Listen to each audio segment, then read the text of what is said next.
the hate politics hitting business there in Maharashtra. Well, as we mentioned earlier, Raj Thackeray had accepted Amitabh Bachchan's apology. Here's what he said. आणि काल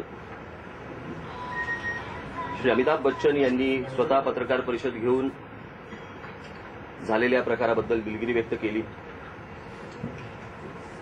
आणि ही दिलगिरी व्यक्त केल्यानंतर मी आज इथे जाहीर करतोय की आम्ही त्याबद्दलचं त्या विरोधातलं आंदोलन आम्ही मागे घेत आहोत. मराठी माणूस एकवटला की काय घडू शकतं हे आता सगळ्यांनाच कळलेलं असावं.